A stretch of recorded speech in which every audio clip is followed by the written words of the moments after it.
Es la fe que más rápidamente crece del mundo. 1 de cada 4 personas de la Tierra encuentra la paz espiritual en las palabras del Corán. Hace casi 1400 años, el ángel Gabriel se apareció ante Mahoma y le hizo revelaciones que él debería entregar al resto de la humanidad.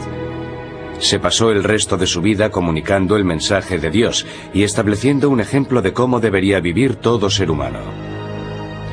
Hoy en día, muchos norteamericanos asocian el Islam con imágenes de violencia y odio, pero tales escenas son obra de unos cuantos fanáticos suicidas. Sus actos contradicen directamente las enseñanzas de Mahoma y empañan el recuerdo de un hombre que hace mucho tiempo trajo un nuevo mensaje de esperanza y serenidad. No es posible decir que el profeta sea un hombre que apoye el odio. El problema del Islam es sin duda el aspecto de la religión islámica que más se ha malinterpretado. ¿Quién era ese hombre que fundó el Islam y llevó la tranquilidad espiritual a tantos? Se suele pensar que Mahoma es adorado como los cristianos adoran a Jesús, pero no es así en absoluto, para nada. Era un ser humano normal con los mismos sentimientos, miedos e inseguridades con las que vivimos nosotros. Hoy en día, las palabras de tolerancia y paz de Mahoma ofrecen a muchos la misma guía de hace siglos. Mahoma, el profeta.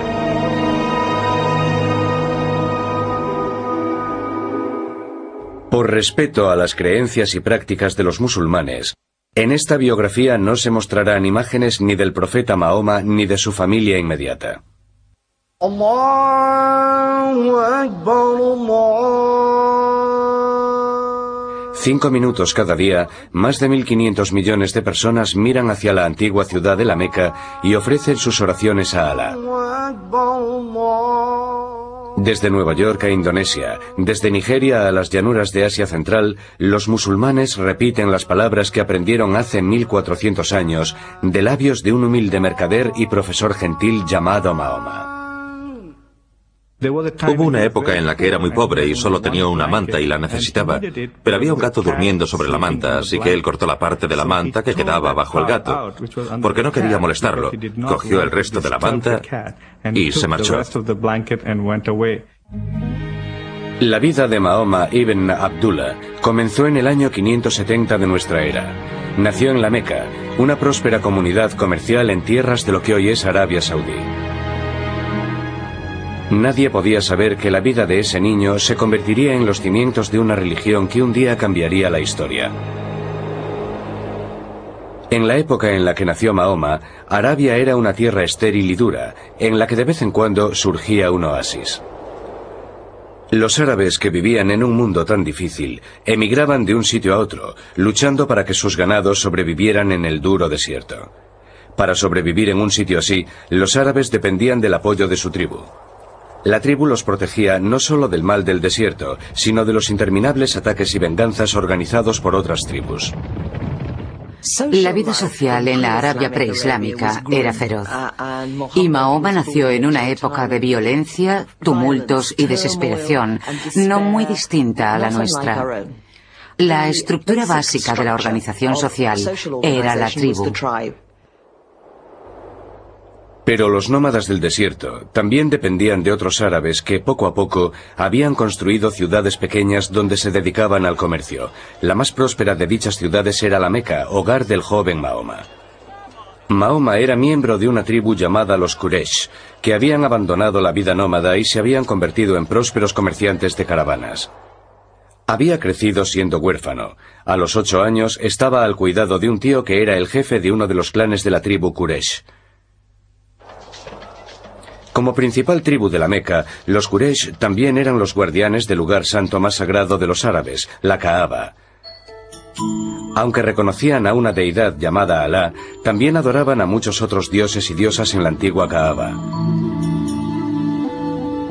Los árabes rezaban ante más de 300 ídolos que se erguían alrededor de la sagrada estructura en forma de cubo. Tenía una consecuencia social y política muy importante, porque era un lugar sagrado, y toda violencia estaba prohibida en un radio de 30 millas alrededor de la Kaaba. El comercio había llevado riqueza a la Meca, pero los celos y los continuos enfrentamientos estaban destrozando el viejo sistema tribal. Los ricos ignoraban a los pobres. Algunos opinaban que la vieja religión árabe necesitaba un cambio. Los judíos y los cristianos habían tenido sus profetas de la Reforma. Al igual que Moisés y Jesús habían proporcionado inspiración y renovación, muchos en la Meca deseaban una nueva revitalización espiritual. Mahoma se había convertido en guía de caravanas en su ciudad natal y organizaba viajes a lugares tan lejanos como la tierra que hoy ocupa Siria. Pero también él comprendía que los viejos valores de la caridad y la comunidad se estaban perdiendo en la Meca. Mahoma era profundamente respetuoso con la religión de sus antepasados, visitaba la Kaaba frecuentemente e intentaba llevar una vida de justicia y respeto hacia todos. No contamos con mucha información sobre el profeta Mahoma antes de que fuese llamado a ser profeta. Pero la información que la tradición nos ha legado indica que era alguien que era muy bueno en lo suyo, era un buen guía de caravanas. Entre otras cosas, su apodo era Al-Amin, persona de fiar. Muy pronto lo conocieron como hombre honrado, porque era un hombre justo al que le preocupaban los problemas sociales. Además de ser alguien eficiente, le consideraban un hombre con fuertes cualidades para el liderazgo. Era atractivo. Tenía unos ojos penetrantes que parecían llegar al alma de las personas. Y su sonrisa a veces parecía triste y tenía una forma muy característica de caminar. En el año 595, Mahoma fue contratado por una mujer rica llamada Jadilla para que organizara y guiara una caravana para ella. Él aceptó y regresó con un buen beneficio. Aquel viaje sería el principio de una nueva vida para Mahoma y Jadilla. Él era un ejecutivo internacional cuyo jefe era una mujer. Él era un buen partido y ella se le declaró directamente. Jadilla, en muchos aspectos, es una figura histórica interesante. Es una mujer que se ha hecho a sí misma y que decide declarársele a Mahoma, que por entonces no era profeta. Dicen que él era 15 años más joven que ella. Parece que vivieron una relación en la que había mucho amor. Mahoma y Jadilla tuvieron 5 hijas. Mahoma era un padre muy cariñoso y durante toda su vida mostró afecto hacia todos sus hijos. Aunque el clan encabezado por su tío tenía poco prestigio entre los Quraysh, la reputación de Mahoma en la Meca continuó creciendo. Era conocido por su amabilidad para con los esclavos, su caridad para con los pobres y su justicia al tratar con todo el mundo. Cada año, durante el Ramadán, el 9º mes del año lunar, Mahoma se iba a las montañas que rodeaban a la Meca, lugar donde disfrutaba de su soledad y la oración. En el año 610, a los 40 años, el humilde comerciante y padre de familia se dirigió a uno de sus retiros en la cueva de una montaña.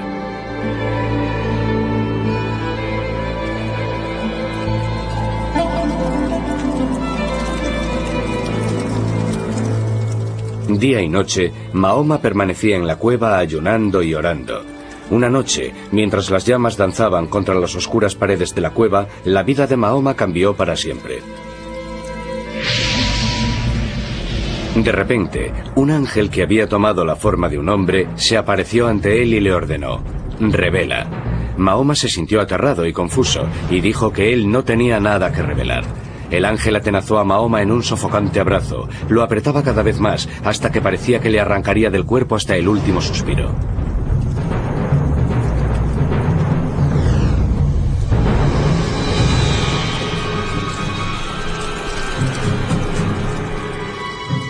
Revela en el nombre de tu Señor el Creador. Él creó al hombre de un coágulo de sangre. Revélalo y tu Señor será muy generoso. Mahoma estaba aterrado y salió corriendo de la cueva. Estaba seguro de que le estaba ocurriendo algo horrible, pero mientras intentaba descender de la montaña, el ángel regresó y le habló. Oh Mahoma, tú eres el mensajero de Dios, y yo soy Gabriel. Estaba aterrado. Cualquiera lo estaría si de repente empezara a escuchar voces y a ver visiones de ángeles. La tradición sobre la vida del profeta nos dice que regresó de esta experiencia profundamente afectado. Petrificado por el miedo que le producía una experiencia mística que no comprendía, Mahoma regresó corriendo junto a Jadilla. Ella lo abrazó y le dijo: querido, sabes que esas cosas proceden de Dios. Fue ella quien lo convenció de que no eran alucinaciones. Pero por el miedo, Mahoma no comprendió totalmente los aterradores hechos que había vivido. Él no podía saber que el ángel Gabriel regresaría para entregarle la palabra de Dios, y que las palabras que acabarían saliendo de su boca alterarían para siempre el futuro de su gente y del mundo.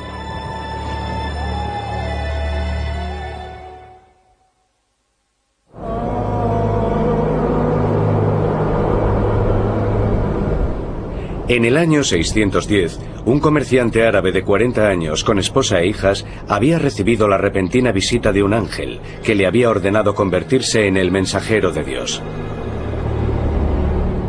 Poco a poco, Mahoma ibn Abdullah comenzó a aceptar que Dios quería que él le hablase a su gente como Moisés y Cristo habían llevado la palabra de Dios en otras épocas. Varias revelaciones siguieron a la primera, pero Mahoma estaba confuso y luchaba por comprender exactamente qué mensaje quería Dios que él transmitiera. Entonces, de repente, las revelaciones pararon. Mahoma guardaba en la oscuridad. Creía que Dios lo había abandonado, que no era merecedor de él. Él no sabía si sería el final de su comunicación con Dios, ni qué debía hacer basándose en esa comunicación limitada. ¿Qué había hecho para ofender al cielo y al ángel que le había hablado? ¿Cómo podía ser mensajero si no tenía mensaje? Pero mientras se hundía en la desesperación, otra revelación rompió el silencio.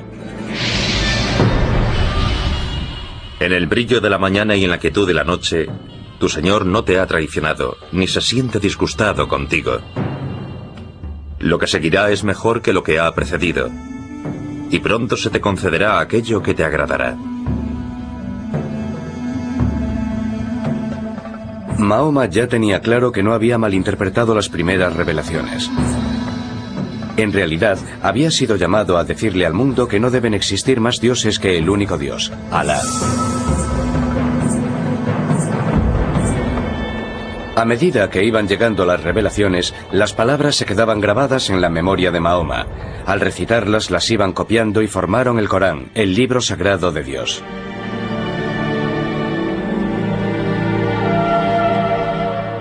Al principio, solo Jadilla y unos pocos amigos íntimos y familiares aceptaron el Corán. Pero poco a poco Mahoma comenzó a extenderlo, y los árabes de otros clanes distintos del Quraysh comenzaron a abrazar el mensaje. Porque los que las escuchaban respondían a sus palabras, no como si fuesen instrucciones religiosas, sino como poesía. Antes del ascenso del Islam, los árabes no tenían una gran arquitectura, tampoco un importante arte textil y casi no existía la caligrafía. Pero tenían una excelente poesía, la poesía oral era el arte supremo. Lo que se había desarrollado por entonces era una cultura en la que la poesía jugaba el papel quizás que hoy juegan los programas de televisión, los culebrones en nuestra cultura moderna. En las aldeas y ciudades, o en los simples campamentos de beduinos en el desierto, los árabes capaces de hacer poesía y música ocupaban un alto estatus. Cuando Mahoma entonaba los versículos del Corán, las palabras se convertían en música, y él conseguía tocar un nervio profundamente espiritual en los que lo escuchaban. Muchos decidieron abrazar el Islam y su mensaje, pero para Mahoma no aceptaban nada nuevo, sino que regresaban a la antigua religión. En cierto modo, el profeta llamaba a la gente para que regresase a la única fe verdadera, a la fe de Abraham, y al único Dios verdadero, no a un Dios nuevo, sino al único Dios verdadero que se había revelado ante Adán, Abraham, Moisés y Jesús. Por lo tanto, Mahoma, en el sentido más amplio de la palabra, es un reformador. Hasta el momento, Mahoma había evitado mencionar los ídolos que rodeaban la Kaaba. Pero llegó el momento en el que anunció que los Quraysh debían dejar de adorar a los demás dioses. Exigió una nueva y radical expresión de fe. Las palabras comenzaban así: Él es Alá, el único. Alá, el eterno, el absoluto. No ha engendrado, ni ha sido engendrado. Y no hay nadie más como él. No podía haber mayor lealtad que la debida a Dios, ni a ninguna deidad tribal, ni a un ídolo tradicional, ni siquiera a la tribu. Este mercader de buenos modales exigía a los árabes que traicionasen a los dioses de sus antepasados. Su verdadera identidad echaba raíces en la familia, en las relaciones del clan, de parentesco, porque era eso lo que les daba una posición en el mundo. Cuando llega Mahoma con sus nuevas ideas religiosas o intentando renovarlas, centrándose en el monoteísmo, la gente se preguntaba, ¿qué pasó con nuestros abuelos o nuestros bisabuelos que eran paganos? Y Mahoma tenía que contestar, estarán quemándose en el infierno, porque no creyeron en un Dios único. Este nuevo mandamiento se llamaría Islam, que significa acto de rendición a la voluntad de Dios. Algunos en un principio no hacían ni caso al profeta, porque era algo absurdo para la sociedad. Era alguien que había perdido la cabeza, se había vuelto loco. Pero al comenzar a desarrollar su comunidad seminal, y en calidad de profeta, dada su convicción, era tan público a la hora de predicar su mensaje, que la clase dominante de los Quraysh comenzó a verlo como una amenaza. El nuevo mensaje del Islam desgarró la estructura de la comunidad Quraysh. Pronto, como hiciera Jesús antes que él, el ministerio de Mahoma volvía al padre en contra del hijo, y a la familia en contra de la familia. La clase dirigente tenía miedo de que un hombre que decía recibir mensajes especiales de Alá, el Dios supremo del panteón árabe, pronto exigiese mayores poderes políticos. Los líderes Quraysh más poderosos se volvieron en contra de Mahoma y de sus seguidores. Torturaron a los musulmanes. Algunos recibían latigazos, a otros los ataban varios días a una estaca bajo el abrasador sol de Arabia. El propio Mahoma soportó la furia de sus vecinos, que le arrojaban porquería e insultos en las calles. Durante 2 años, los líderes Quraysh prohibieron el matrimonio y el comercio con cualquiera de los seguidores del Islam. Nadie podía venderles alimentos. La agonía de este periodo se incrementó cuando Jadilla falleció en el año 619. Al morir su tío poco tiempo después, perdió a su protector, y quedó claro que la vida de Mahoma corría un grave peligro. Muere su mujer, muere su tío, y aunque tiene seguidores, a muchos los están torturando, encarcelando, persiguiendo. Él no puede ayudar a muchos de sus seres queridos, y a muchos de los que han creído en él. Es en esta época terrible, cuando Mahoma se quedó casi sin recursos, en la que vivió su experiencia mística más grande. Una noche del año 620, el ángel Gabriel volvió a despertar a Mahoma. El ángel le regaló una criatura similar a un caballo alado que llevó al profeta a través del cielo nocturno hasta Jerusalén. Allí lo recibieron Abraham, Moisés, Jesús y los demás profetas. Al final la criatura lo elevó aún más allá del espacio y tiempo terrenales. Mahoma se separó de su cuerpo físico y su espíritu por fin ocupó la cima del universo. Su viaje celestial a Jerusalén sugirió a Mahoma que estaba entrando en una nueva fase de su servicio a Dios y al Islam. También comprendió que no podía seguir quedándose en la Meca.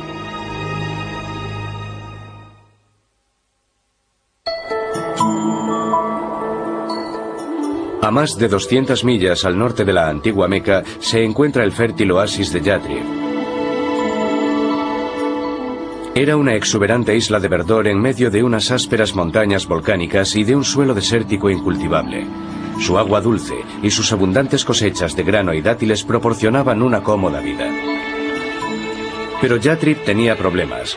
Las tribus que habitaban tan idílico lugar estaban enzarzadas en una rivalidad mortal. Reunidas a la fuerza en tan pequeño oasis, las tribus estaban atrapadas en un comportamiento continuo de guerra y violencia. Era necesario que ocurriera algo que rompiera esa pauta. El mismo año en el que realizó su místico vuelo nocturno a Jerusalén, Mahoma conoció a 6 peregrinos de Yatrib que hacían su peregrinaje anual, o Hajj, a la Kaaba, en la Meca. Les contó a los hombres su misión y les recitó los versículos del Corán. Los hombres se sintieron conmovidos por el mensaje de Mahoma, pero también vieron en la persona del profeta a alguien que podía mediar en la situación de estancamiento en la violencia de Yatrib. Le hicieron una oferta. Los ciudadanos de Yatrib se someterían a Alá. A cambio, Mahoma sería su líder. Mahoma fue invitado a una comunidad que estaba en gran medida dividida y en desorden. Y lo invitaron diciéndole que necesitaban un líder fuerte para que organizase y guiase a la comunidad. Mahoma vio la oportunidad de expandir el Islam en Yatrib. También vio el santuario que lo protegería, a él y a sus seguidores, de la persecución. Pidió a todos los musulmanes que recogieran sus cosas y abandonaran la Meca para empezar una nueva vida. Era una empresa arriesgada, pero los musulmanes estaban dispuestos a arriesgarse. Mahoma y su discípulo más próximo se quedaron hasta que la mayoría de sus seguidores había abandonado la Meca. Los líderes Quraysh pronto comprendieron que cuando Mahoma se marchase ya no podrían controlarlo y se convertiría en el líder de sus rivales y posibles enemigos. Tomaron una decisión. Mahoma debía morir antes de llegar a la nueva tierra.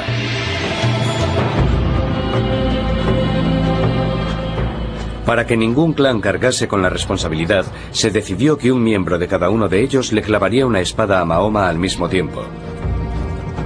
Los hombres buscaron desesperadamente por toda la Meca, pero Mahoma había sido advertido de la amenaza y había huido. A la mañana siguiente, unos jinetes salieron en persecución de Mahoma y siguieron su pista hasta la entrada de una cueva. Mahoma y su discípulo se ocultaban dentro. Pero la tradición musulmana dice que los asesinos Quraysh encontraron una paloma que anidaba delante de la cueva, cuya entrada estaba cubierta por una telaraña. Los Quraysh llegaron a la conclusión de que no podía haber nadie dentro. Alá había protegido a su profeta. La huida de la Meca en el año 622 es para los musulmanes la Égira. No hay ningún acontecimiento que tenga más importancia en la cultura del Islam. Se convirtió en el principio del calendario musulmán. Supuso el principio de la creación de la comunidad musulmana. A diferencia del calendario gregoriano, que comienza con el nacimiento de Cristo, el calendario musulmán o islámico se basa en el calendario lunar y también en el concepto de comunidad. Cuando Mahoma llegó a Yatrib, la gente salió a recibirlo y todos querían el honor de alojarlo en su casa. Pero Mahoma dejó que su camello preferido, Kaswa, vagase sin guía por la población. Cuando al final Kaswa se paró y se arrodilló, Mahoma dijo que aquel era el lugar en el que viviría. Ordenó que comenzaran a levantar una casa y la primera mezquita. A partir de entonces, Yatrib se llamaría Medina, nombre que simplemente significa ciudad. Pero el mayor cambio se produciría en la naturaleza de la propia comunidad. Las visiones de Mahoma produjeron nuevas palabras para unir a sus propios seguidores de la Meca y a la gente de Medina. El Corán tenía un versículo nuevo. Aquellos que creyeron e hicieron la Égira, y aquellos que ofrecieron sus casas y su ayuda, son protectores los unos de los otros. Lo que él comenzó a crear en Medina fue algo que nunca se había visto en Arabia, algo totalmente nuevo. Era una comunidad unida por un ideal, por una ideología común, por una religión compartida, no por la sangre. Estaba creando, por así decirlo, una supertribu en la que la gente no estaba emparentada entre sí, sino que se relacionaban por la fe y por determinados acuerdos. Si pensamos en la Arabia del siglo VII, que se basaba en el parentesco tribal, la idea de una comunidad basada en la fe, a la que cualquiera podía unirse, esclavo, mujer, hombre, rico, pobre, negro, blanco, era algo revolucionario. Y por supuesto muy amenazador para algunos. Para unir más a las gentes musulmanas, Mahoma dio por terminado su luto por Jadilla y comenzó a tomar nuevas esposas. En total se casaría con 11 mujeres de tribus y clanes muy diferentes. Unos 7 meses después de que los musulmanes llegasen a Medina, se terminó la primera mezquita. Incluía un gran patio en el que decir las oraciones. Se sopesaron varios métodos para llamar a los musulmanes a la oración. Tocar un cuerno, como los judíos, una campana, como los cristianos. Pero al final se decidió que solo era necesaria la voz humana para llamar a la oración que Mahoma había enseñado a su pueblo. Se eligió a un hombre joven para hacer dicha llamada. Y por primera vez, los musulmanes oyeron las palabras que siguen sonando en las mezquitas de todo el mundo, atrayendo a todos a Dios. Allahu Akbar, Allahu Akbar. Admito que no existe más Dios que Alá. Admito que Mahoma es el apóstol de Dios. Venid a rezar. Venid a rezar.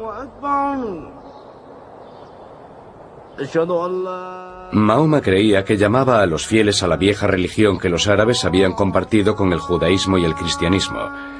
Pero siguiendo las órdenes de Alá, el profeta comenzó a crear una nueva identidad para la comunidad islámica que la separaría de las otras formas más antiguas de monoteísmo. El Corán y el profeta creían que la revelación que se le había dado a Moisés en lo que se llama la Torá y la revelación de Jesús se habían distorsionado históricamente, no por parte de los profetas, sino de las comunidades que los siguieron.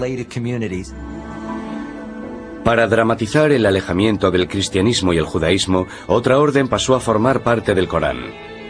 Los musulmanes ya no tenían que mirar a Jerusalén para rezar. Desde entonces, los fieles a Dios rezarían mirando hacia la Meca y la Kaaba. Ahora Mahoma tenía la responsabilidad de ocuparse de las tareas mundanas pero importantes, del gobierno. Estas ocupaciones lo alejarían del ministerio del anterior profeta del Islam, Jesucristo. Existe un contraste inmenso entre Jesús y Mahoma, que se deriva sobre todo del hecho de que, a diferencia de Mahoma, Jesús nunca fue jefe de Estado. Mahoma era un líder político. Eso significaba que tomaba decisiones que afectaban al trabajo, la economía, el comercio y la seguridad de Medina. Para proteger a la combativa y joven comunidad, Mahoma sabía que la política básica de Arabia tendría que cambiar. Y eso significaba que habría que enfrentarse a la amenaza de los Quraysh. Mahoma acabaría buscando una solución que el mundo teme y muy a menudo asocia con el Islam. Recurriría al conflicto armado.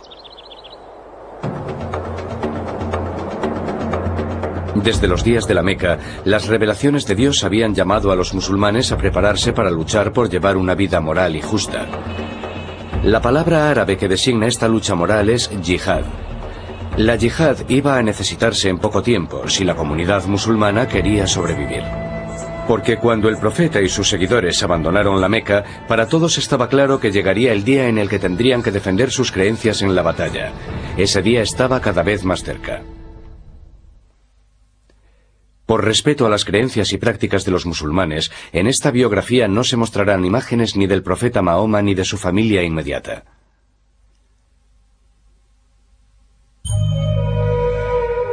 Aunque los fundamentos religiosos del Islam incluían el mensaje de paz de Jesús, también habían adaptado la tradición judía de la justicia. Los versículos del Corán que fluían de boca de Mahoma empezaban a incluir un mensaje que justificaba la defensa armada de la comunidad. Se les da permiso para luchar porque son perjudicados. En verdad, Alá el Poderoso acudirá en su ayuda. Son aquellos que han sido expulsados de sus hogares. Los planes de Mahoma para la defensa de la comunidad comenzaban a incluir la palabra yihad. Es un término que suelen citar los que se oponen al Islam como prueba de la confianza de esta religión en la violencia y en la guerra. Pero el verdadero significado de yihad es algo muy diferente. Yihad procede de la raíz arábiga yihada, que significa lucha. Se hace referencia a ella continuamente como una lucha en nombre de Dios. Si la yihad es financiera, se responde financieramente. Si la yihad es violenta, se responde con violencia. Y esas son maneras de restablecer la paz. Pero en la historia, los extremistas se apropian, en una etapa ya muy temprana, de esa noción de yihad. Y eso es lo que se relaciona con lo que los extremistas como Osama Bin Laden y Al-Qaeda hacen mucho más tarde. apropiarse de este concepto de yihad para legitimar lo que ellos quieren hacer. Mahoma ya había hablado de la yihad cuando los musulmanes aún vivían en la Meca, pero las nuevas revelaciones hacían hincapié en un aspecto diferente de la yihad. Llegaron en un momento en el que los musulmanes de Medina luchaban por su supervivencia. Los Quraysh habían conseguido que la mayoría de ellos saliesen de la Meca sin llevarse nada de valor. Cuando Mahoma y sus seguidores llegaron a Medina, eran en cierto modo exiliados de su ciudad natal. Estaban sin empleo, por decirlo claramente. No tenían ninguna forma de ganarse la vida. No cultivaban dátiles y toda la tierra disponible en aquel asentamiento agrícola ya tenía dueño. Por eso comenzaron a realizar incursiones.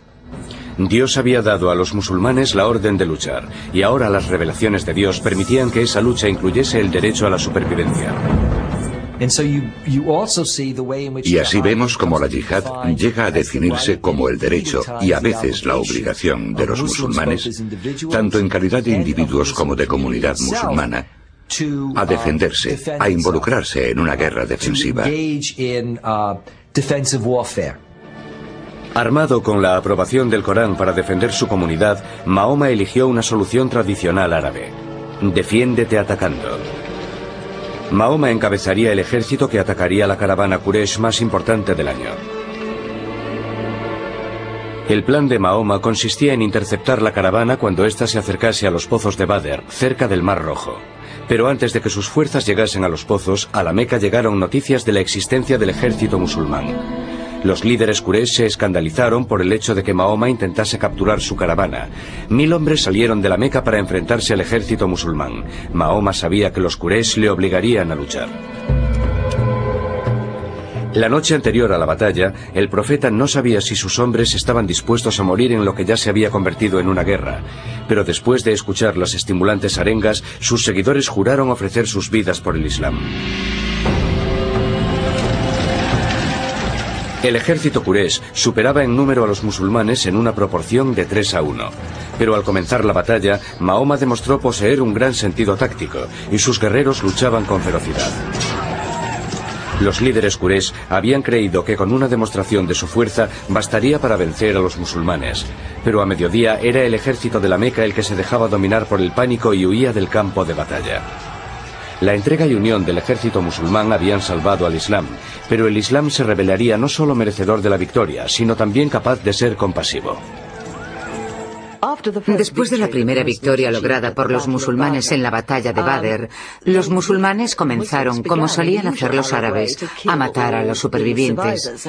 Y Mahoma de inmediato tuvo una revelación y dijo: no, esto debe parar, no debe haber matanza de supervivientes. Mahoma tenía una meta a largo plazo. El enemigo de hoy del guerrero musulmán debe convertirse mañana en su hermano en la fe. Decida a aquellos cautivos en vuestras manos. Si Alá encuentra el bien en vuestros corazones, os dará algo mejor que aquello que os han arrebatado y os perdonará. La victoria de Badr tuvo grandes consecuencias.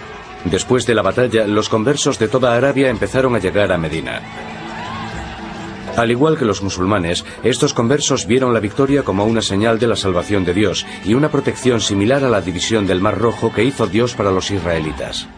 La batalla de Badr tiene una importancia enorme para la comunidad musulmana y creo que fue el primer acto político que tuvo éxito, que cimentó la visión o el sueño de que el Islam podría establecer una comunidad, que el Islam podría llegar a ser una civilización. Durante 3 años más, el ejército Quraysh intentaría destruir la comunidad musulmana. Ganaría algunas batallas, pero siempre Mahoma y sus seguidores luchaban y sobrevivían, mientras su número continuaba creciendo. Mientras el ejército mequinés luchaba por volver a casa después de la última batalla perdida, su líder se vio obligado a admitir por fin: todo hombre juicioso sabe ya que Mahoma no ha mentido. Medina y la comunidad musulmana estaban libres por fin de ser atacadas. El profeta estaba preparado para emprender el último paso en cumplimiento de su destino.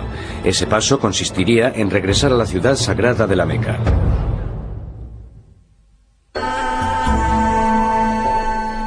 La vida de Mahoma en Medina era austera pero cómoda. Tenía pocas posesiones, pero no le faltaba de nada. Habitaba unas habitaciones adyacentes a la mezquita y solía pasar cada noche en la habitación de alguna de sus mujeres. Las esposas de Mahoma formaban un grupo diverso. Una era judía, otra beduina, incluso una era su prima. La mayoría habían sido elegidas por motivos políticos, pero unas pocas, como su tercera esposa Aisha, eran claramente asunto del corazón.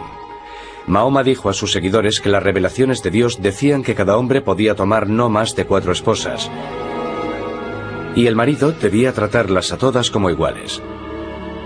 Casaos con mujeres de vuestra elección, 2, 3 o 4.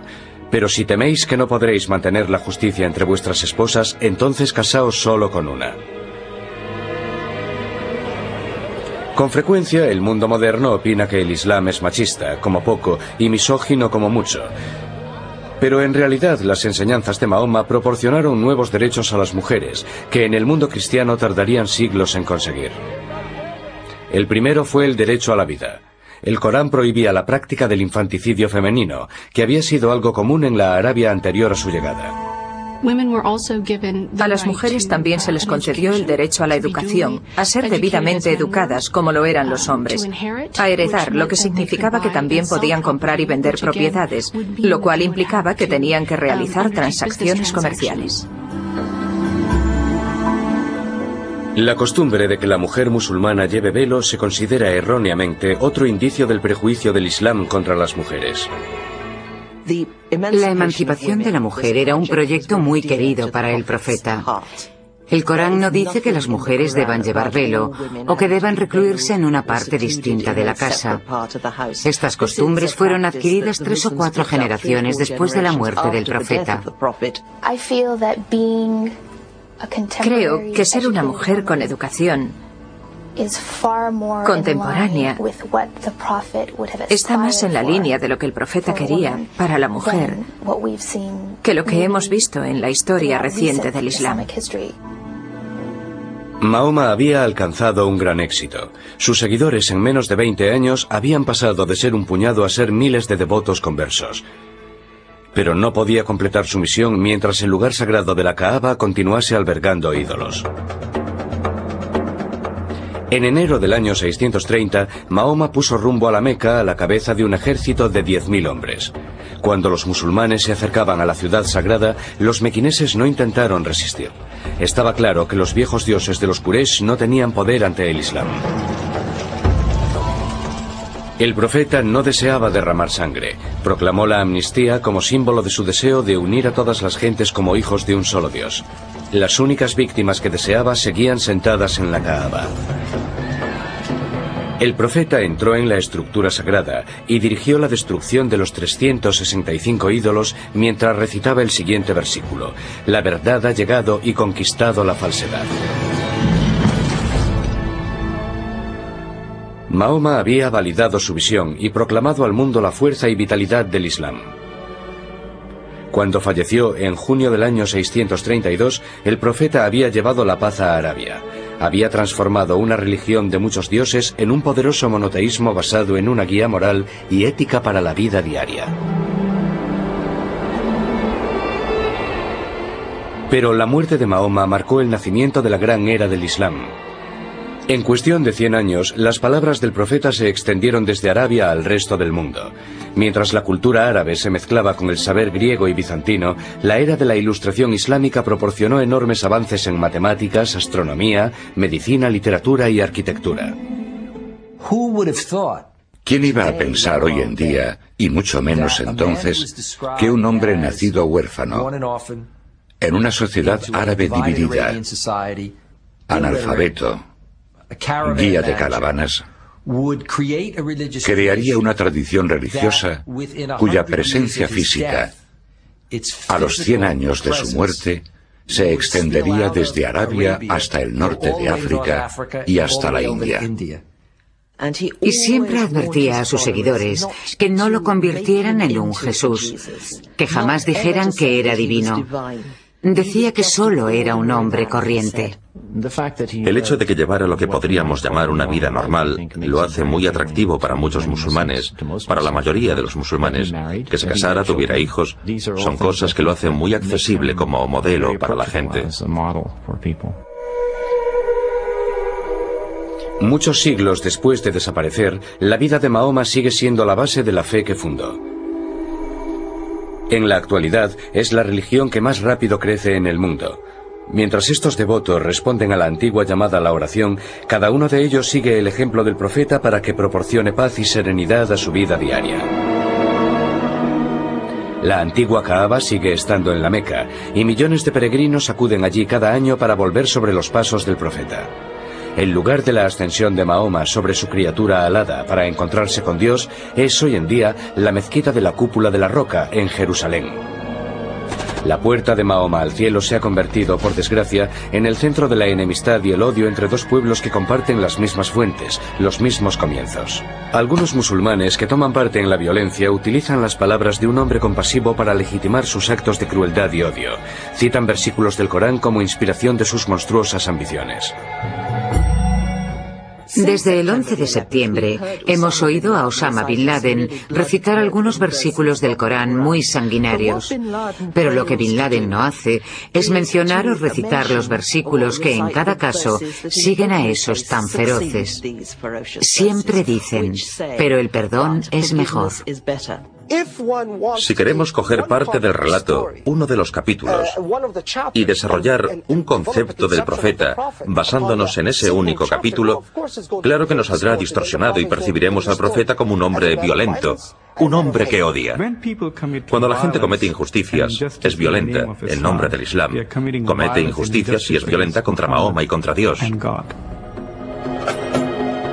Para que la paz llegue a un mundo convulso, los musulmanes y los no musulmanes deberán hallar una fuente de confianza y aceptación de sus metas comunes. Una de esas fuentes podría ser una mejor comprensión de la vida de Mahoma. Liberadas de las motivaciones egoístas que algunos terroristas pretenden darles, las palabras del profeta siguen ofreciendo esperanza y optimismo a un mundo turbulento. Si alguien mata a un ser humano, será como si hubiese matado a toda la humanidad.